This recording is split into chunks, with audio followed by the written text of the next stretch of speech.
Hello बच्चों, world history की series में आज का हमारा टॉपिक है ब्रिटिश नेशन। हमारे जो फर्स्ट लेसन है हमारा हिस्ट्री का, rise of nationalism in Europe, उसमें ये टॉपिक आता है, बहुत इंपॉर्टेंट है। तो इसमें हम जानेंगे कि ब्रिटेन जो है वो कैसे बना। ब्रिटेन जिसको हम बोलते हैं, ब्रिटिश नेशन जिसको बोलते हैं, उसमें कई कंट्री हैं, 4 कंट्री हैं, और वो आज उसको ब्रिटिश नेशन बोलते हैं, ग्रेट ब्रिटेन। तो वो कैसे बना ग्रेट ब्रिटेन, वो हम जानेंगे। तो पहले हम देखते हैं उसका लोकेशन। पहले हम ब्रिटेन का लोकेशन देखते हैं।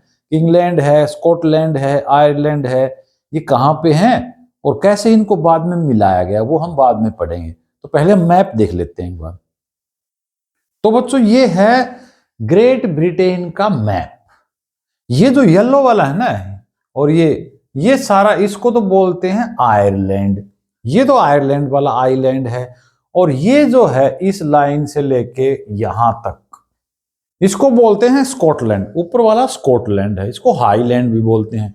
नीचे ये छोटा सा है ना, यहां पे देखो, ये इतना सा, इसको वेल्स बोलते हैं, वेल्स। और ये यहां पूरा बाकी सारा ये इंग्लैंड है। तो एक तो इंग्लैंड है, और एक ये स्कॉटलैंड है, और एक ये वेल्स है, और एक ये आयरलैंड है। ये 4 कंट्री थे। इन 4 कंट्री को मिला के यूनाइटेड किंगडम इनको बोला जाता है। ठीक है, यूनाइटेड किंगडम। अब हम ये पढ़ेंगे कि ये स्कॉटलैंड और ये आयरलैंड और ये वेल्स, इंग्लैंड ने कैसे मर्ज कर लिए, कैसे इन पे अपना डोमिनेशन कायम किया। ठीक है, तो हम आगे पढ़ते हैं। किसी भी नेशन के बारे में पढ़ने से पहले उसका लोकेशन ऐसे पता होना चाहिए। तो ब्रिटेन जिसका नाम है, उसमें इंग्लैंड, उसमें स्कॉटलैंड, उसमें वेल्स और उसमें आयरलैंड, ये 4 कंट्री हैं। अब बदल गया है वैसे, अब नॉर्दर्न आयरलैंड भी हो गया है, लेकिन ये स्टोरी कैसे बनी वो हम देखते हैं। तो हमारा आज का टॉपिक है British nation state. British nation state कैसे बना, यानी एक यूनाइटेड किंगडम कैसे बना। तो देखो, ग्रेट ब्रिटेन जो है, इसी को ही पूरे दुनिया के जो स्कॉलर हैं वो नेशन स्टेट का मॉडल मानते हैं। यानी नेशन स्टेट का जो आइडिया था वो इंग्लैंड से ही शुरू हुआ, क्योंकि सबसे पहले यहीं पे तो नेशन स्टेट बनने लगे थे। भाई, फ्रेंच रेवोल्यूशन तो 1789 में हुई थी, उससे पहले ही ये स्कॉटलैंड, आयरलैंड ये मर्ज होने लगे थे और ये ब्रिटिश नेशन स्टेट बनने लगा था। इसीलिए स्कॉलर्स कहते हैं ब्रिटेन, जो ग्रेट ब्रिटेन है, वही है model of nation state. Nation state होता है जब लोगों में एक देश से जुड़े होने की भावना हो, बिलोंगिंगनेस, सेंस ऑफ बिलोंगिंगनेस हो, जो नेशनलिज्म हो कि ये हमारा देश है और ये हमारे देश के सिटीजन्स हैं, उस कंट्री को नेशन स्टेट बोलते हैं। तो नेशन स्टेट की स्टार्टिंग हुई ब्रिटेन से।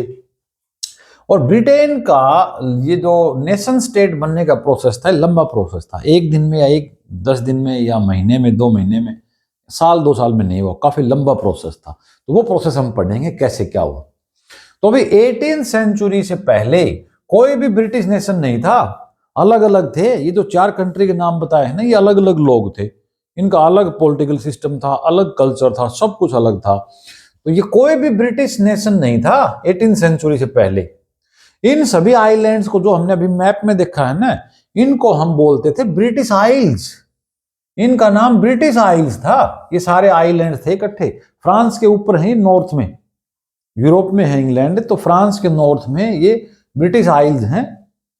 इनको ब्रिटिश आइल्स बोलते थे सभी को मिला के। तो ये कैसे बना, पूरा एक है ये, कैसे बना, इसमें कौन कौन से थे पहले देखो।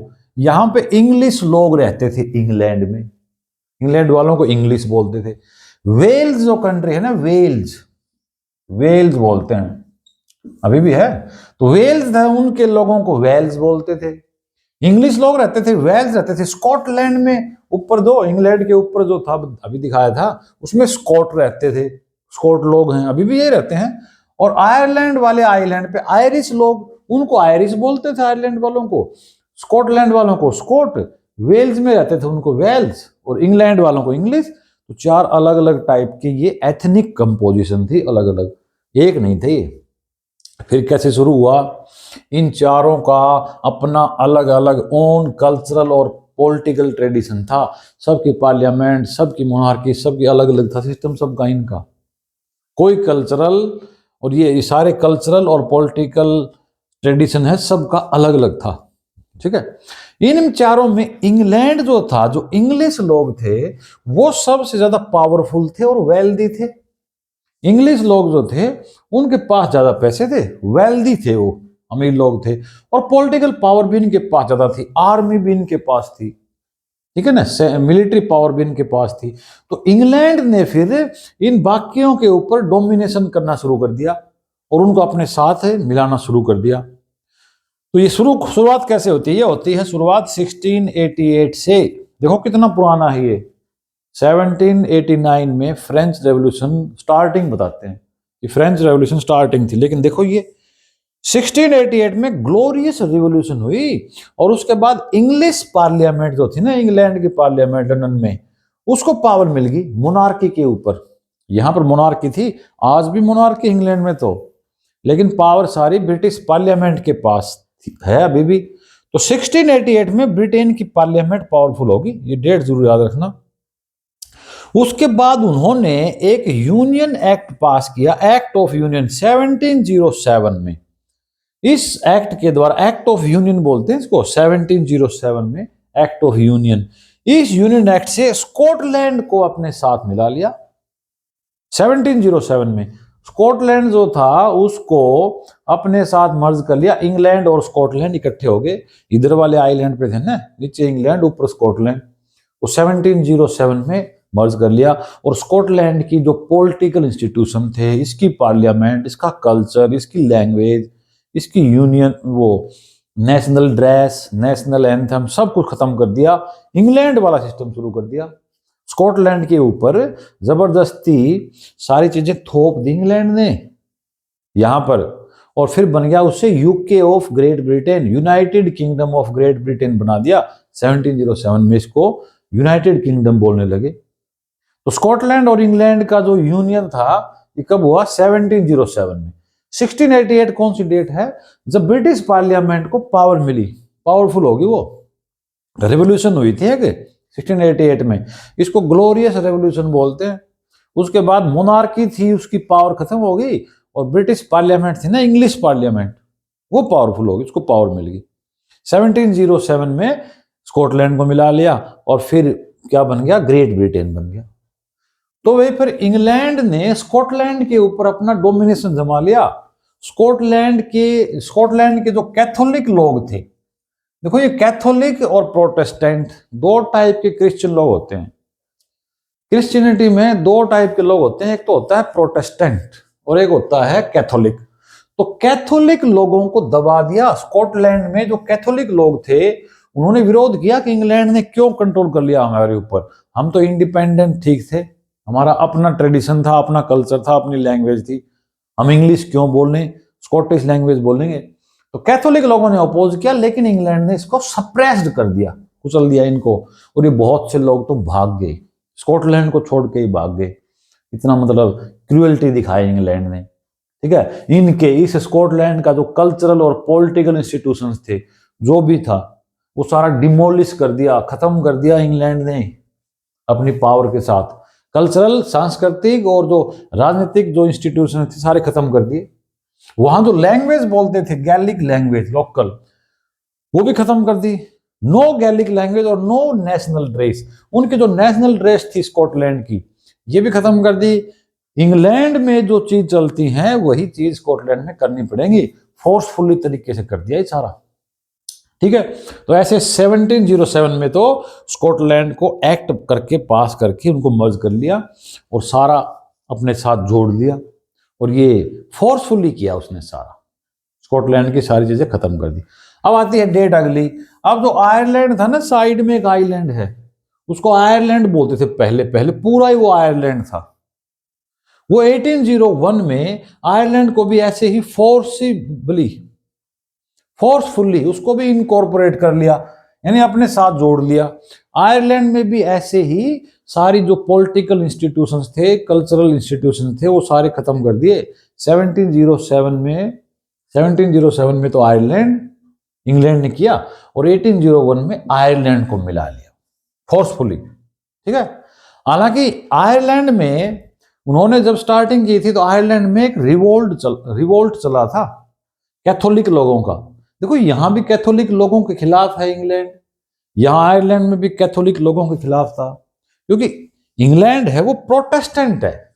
ये क्या है, देखो प्रोटेस्टेंट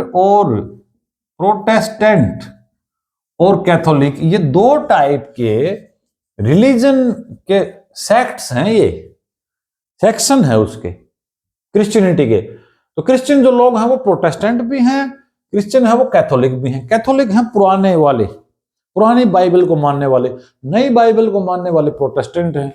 तो कैथोलिक लोगों ने ओपोज किया और 1798 में वोल्फ टोन नाम का एक लीडर था, उसकी लीडरशिप में रिवोल्ट भी हुआ, लेकिन वो सक्सेसफुल नहीं हुआ, फेल्ड रिवोल्ट हुआ, तो सक्सेसफुल नहीं हो पाए बेचारे वो। इसलिए फिर इंग्लैंड ने क्या किया, 1801 में, इससे 3 साल बाद 1801 में आयरलैंड को भी मर्ज कर लिया, और आयरलैंड में भी और स्कॉटलैंड में भी और वेल्स में भी सब जगह ब्रिटिश नेशनल फ्लैग को प्रमोट कर दिया। ब्रिटिश फ्लैग, उसको यूनियन जैक बोलते हैं।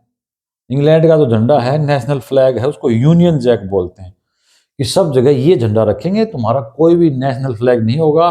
और नेशनल एंथम भी वही, इंग्लैंड में जो नेशनल एंथम था वही आयरलैंड में, वही स्कॉटलैंड में, सब जगह लागू कर दिया इंग्लैंड ने, क्योंकि वो पावरफुल था। ठीक है, इंग्लिश लैंग्वेज बोलेंगे, नेशनल एंथम भी इंग्लैंड का होगा, और नेशनल फ्लैग जो है ब्रिटिश फ्लैग वो भी इंग्लैंड का होगा। तो नेशनल फ्लैग को क्या बोलते हैं, यूनियन जैक बोलते हैं। यूनियन जैक को प्रमोट कर दिया इंग्लैंड ने, स्कॉटलैंड में भी, आयरलैंड में भी। और ये जो नेशनल एंथम था उसको क्या बोलते हैं, वो नेशनल एंथम क्या है, God save our noble king. ये लाइनें हैं नेशनल एंथम में स्टार्टिंग में, God save our noble king. ये इंग्लैंड का नेशनल एंथम था, और यही स्कॉटलैंड का कर दिया, यही आयरलैंड का, और पूरा सबको ब्रिटेन बोलने लगे, और पूरे ब्रिटेन का ही बन गया ये, ब्रिटिश नेशनल फ्लैग बन गया, ब्रिटिश फ्लैग बन गया। ब्रिटिश लैंग्वेज, इंग्लिश लैंग्वेज को प्रमोट कर दिया। तो इस प्रकार इंग्लैंड ने फोर्सफुली आयरलैंड को, स्कॉटलैंड को, इन सबको मर्ज कर लिया, और इस प्रकार बना ये ग्रेट ब्रिटेन। तो ये था हमारा आज का टॉपिक, ब्रिटिश नेशन स्टेट। अगले वीडियो में फिर मिलेंगे। Thanks for watching.